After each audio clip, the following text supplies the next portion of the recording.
திருப்பலி வாசகங்கள் மே 28, 2026. பொதுக்காலம் 8ஆம் வாரம் வியாழன். முதல் வாசகம் திருத்தூதர் பேதுரு எழுதிய முதல் திருமுகத்திலிருந்து வாசகம். அன்பிற்குரியவர்களே, புதிதாய் பிறந்த குழந்தைகள் போல வஞ்சகமற்ற வார்த்தையாகிய பாலை அருந்த ஆர்வமுள்ளவர்களாய் இருங்கள். இதை அருந்துவதால் நீங்கள் மீட்பில் வளருவீர்கள். உயிருள்ள கல்லாகிய அவரை அணுகுங்கள். மனிதரால் உதறித் தள்ளப்பட்டதாயினும் கடவுளால் தெரிந்து கொள்ளப்பட்டு உயர் மதிப்புள்ள கல் அதுவே. நீங்களும் உயிருள்ள கற்களாயிருந்து ஆவிக்குரிய இல்லமாக கட்டி எழுப்பப்படுவீர்களாக. இயேசு கிறிஸ்துவின் வழியாய் கடவுளுக்கு உகந்த ஆவிக்குரிய பலிகளை படைக்கும் தூய குருக்களின் கூட்டமாகவும் இருப்பீர்களாக. ஆனால் நீங்கள் தேர்ந்தெடுக்கப்பட்ட வழிமரபினர், அரச குருக்களின் கூட்டத்தினர், தூய மக்களினத்தினர், அவரது உரிமைச் சொத்தான மக்கள். எனவே உங்களை இருளினின்று தமது வியத்தகு ஒளிக்கு அழைத்துள்ளவரின் மேன்மை மிக்க செயல்களை அறிவிப்பது உங்கள் பணி. முன்பு நீங்கள் ஒரு மக்களினமாய் இருக்கவில்லை, இப்பொழுது கடவுளுடைய மக்களாக இருக்கிறீர்கள்.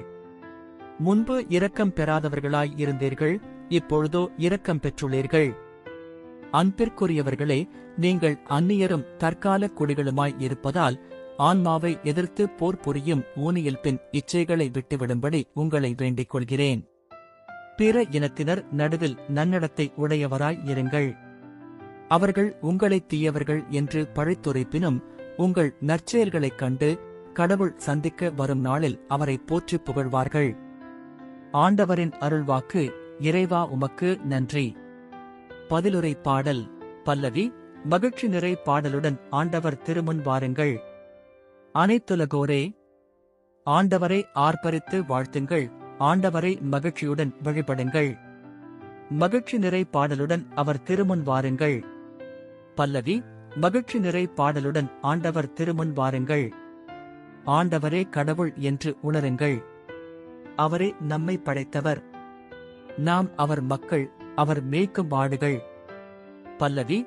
மகிழ்ச்சி நிறை பாடலுடன் ஆண்டவர் திருமுன் வாருங்கள். நன்றியோடு அவர்தம் திருவாயில்களில் நுழையுங்கள். புகழ் பாடலோடு அவர்தம் முற்றத்திற்கு வாருங்கள். அவருக்கு நன்றி செலுத்தி அவர் பெயரை போற்றுங்கள். பல்லவி. மகிழ்ச்சி நிறை பாடலுடன் ஆண்டவர் திருமுன் வாருங்கள். ஏனெனில் ஆண்டவர் நல்லவர், என்றும் உள்ளது அவர்தம் பேரன்பு, தலைமுறை தோறும் அவர் நம்பத்தக்கவர். பல்லவி. மகிழ்ச்சி நிறை பாடலுடன் ஆண்டவர் திருமுன் வாருங்கள். நற்செய்திக்கு முன் வாழ்த்துலி. அல்லேலுயா, அல்லேலுயா. ஆண்டவர் கூறுகிறார், உலகின் ஒளி நானே, என்னை பின்தொடர்பவர் இருளில் நடக்க மாட்டார். அல்லேலுயா.